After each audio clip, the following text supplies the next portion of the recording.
Hi everybody. In this video, take a look at ArchRender. ArchRender is basically AI rendering for architects and designers in seconds, as it says on their webpage right there. Now, actually, hilariously, ArchRender popped up on my Instagram feed as a targeted ad. I'm not entirely sure why.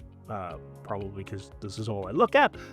And I was actually blown away by obviously what was in the commercial or ad for the actual software. What this seems to be primarily geared towards is those who, like here, have an elevation and want to convert it into a photographic render. Now, it's not strictly speaking just like that, and I'll show you here in a second what I mean. However, the results from this are very, very, very impressive. In fact, this scene right here is kind of something similar to what I saw in the targeted ad. Very, very impressive stuff. All right, so what are the kind of features and what do we have? Well, let's go ahead and just say we sign in. And here we go, ArchRender. This is kind of what the interface looks like. I'm going to click on all projects up here. So I just started messing around with this today. You can see we have options for projects. So for example, this is an untitled project right here. We've got a render mode, an edit mode, and then usage options. We also have guides down the bottom left, which I haven't looked through all of their documentation yet. Sort of just give this a shot and played around with it. So how does this work? Well, over in SketchUp, I loaded up this model. Let's take a look here. I'll show you how this kind of works. If we go to, for example, just the render mode, it will ask you to upload a pre-existing image or to load a 3D model. Now, the 3D model that I used was from the warehouse. All I did was explode it. I didn't change any of the materials, and I exported it as an FBX. Now, originally, I exported as an OBJ, but it didn't really do the best job reading the face direction on that. So FBX seems to be a safer way to get your models out. Or you could also just literally upload an image. So just going back to, for example, the documentation here on their website, if you just have, well, quite simply an elevation, you can do quite a lot with that. So either one will work fine. Once you do that, we can just load this up. And this is how I ended up with, for example, our actual project. And that is going to look a bit like this. With this open project, what I did was then basically enter a prompt. And the prompt that I actually entered was something like, a wooden cabin with glass on the front, and then rolling hills and foliage in the background, and then asked it to generate. Now, if you wanted to be more specific, you could also enter a highly detailed prompt. And that's a whole topic unto itself. You could also pick the season, the time, and the environment, like suburban, urban, forest, whatever.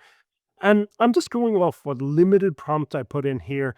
I do like the look of this. It's not possible for me there we go. Zoom in a little bit here. It's done a really, really good job. The hills itself are a little bit silly looking back there, but it is kind of what I asked for. So something to keep in mind. So then I did basically a second version of this. And we'll go here, open project. And this was the slightly better result, more akin to what I was looking for. I asked it to place a muddy path running right up to the entrance, and it did a good job. I added some fog and removed the background buildings. All in all, the results from, again, a very simplified prompt here were very, very impressive. Now, the other thing to note here is there is also the edit mode. Once you have your project rendered, like for example, this guy right here, we can come over and we can make manual adjustments to this. Now, so far what I've seen is really, really impressive. And it's very similar to Visoid render, which I've made a video about before. I do want to show you the Visoid version over here. Now, I'm using the student or educational edition of Visoid. So I'm able to render a lot more variations, and I did modify my actual prompt a little bit more. Overall, though, the two results were both really, really good. Slight issue with the Visoid one where they made the muddy path that we'd asked for really, really extreme. It's a little bit too pronounced. So I was able to just kind of change that with the actual prompts a little bit as well. Overall, the two softwares are actually quite similar. You can load up 3D models, you can load up images. The one big difference that I noticed with ArchRender, and I haven't had enough chance to experiment with literally to do an A/B test where I do the same model, same prompt, between basically ArchRender and Visoid to see the overall quality.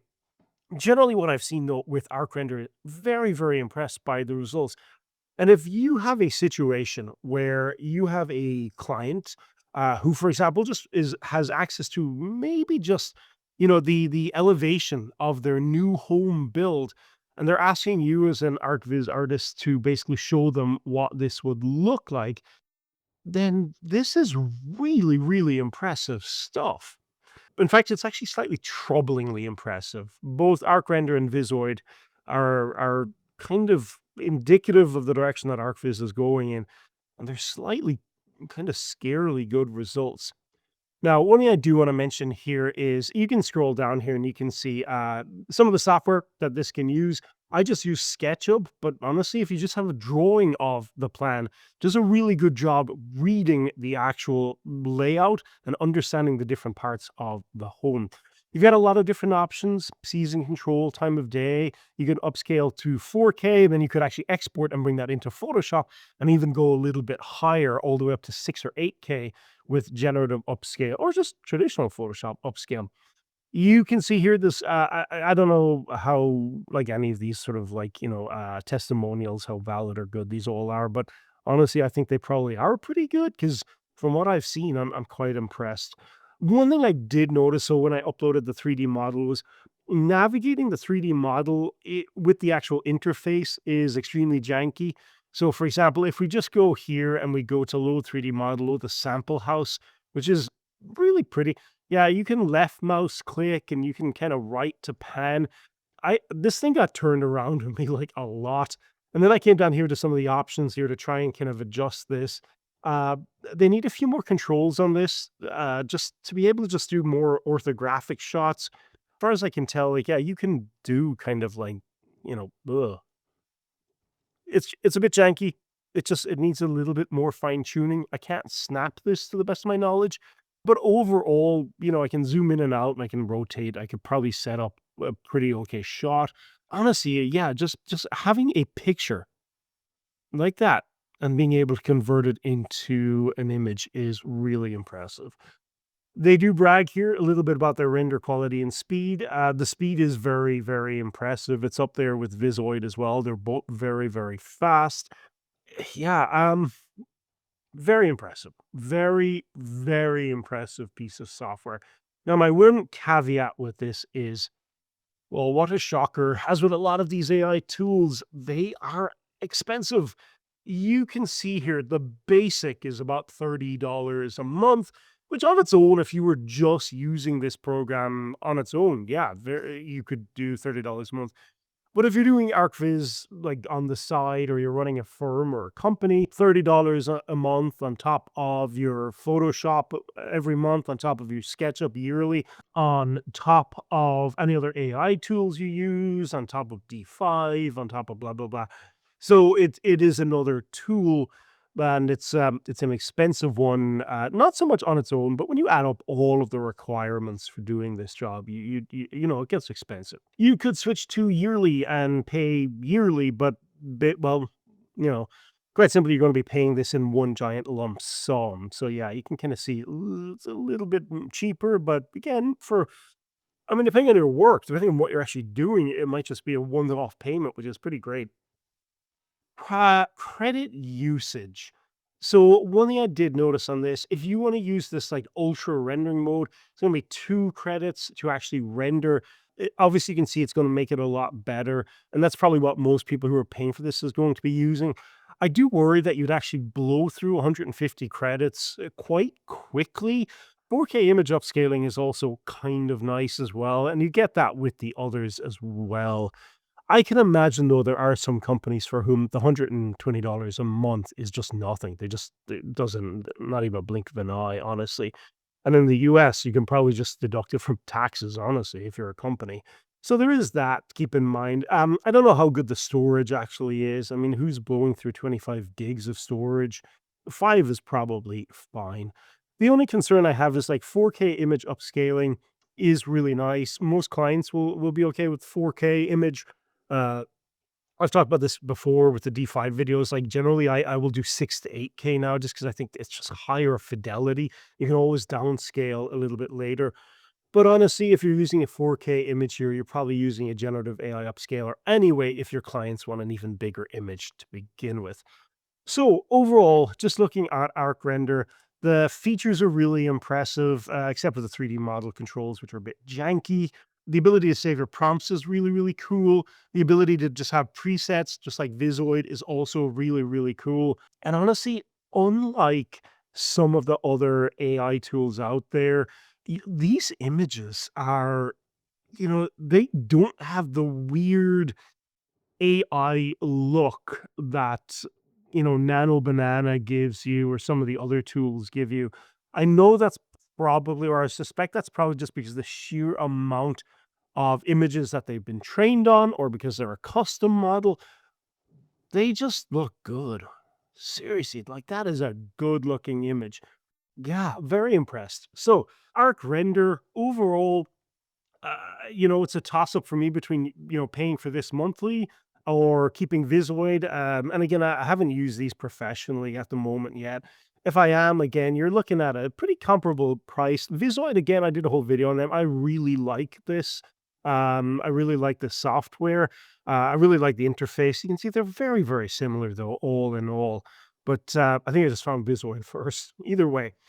Anyway, the last thing I do want to mention on this, though, is concern sort of for the future going forward a little bit. These tools as they stand are somewhat in their infancy. They are, they're AI tools. They're AI built for a specific purpose, the ArchViz or Arc rendering or interior rendering. They do lack some features. You obviously don't necessarily have all the control. However, I don't think it's going to be very long before, say, for example, you're working on this shot right here and your client goes, I don't love those high table stools. Can you replace them with something else? Now, to the best of my knowledge, you don't have a means to select these individual elements the way you would in a 3D program, just move them or delete them or replace them with a new asset. But I suspect that's probably only going to be a matter of time. Think about this. DeFi's AI tools already do allow you to make selections of elements within the image. Usually it's foliage. You can also select people as well. It does recognize surfaces and materials as well. So it's probably only a matter of time before those features are added to these tools in particular, Visoid or ArchRender, or what is the other one, Gendo or whatever the other one is, which is going to basically allow you to manipulate the object on an object basis. And that is kind of very, very scary. You can do this with a very low bar of entry too. For example, I was just able to upload my model there without any textures, nothing on it, and produce a pretty okay, not great, but okay result. But that's only a matter of time before it gets to be an exceptional result.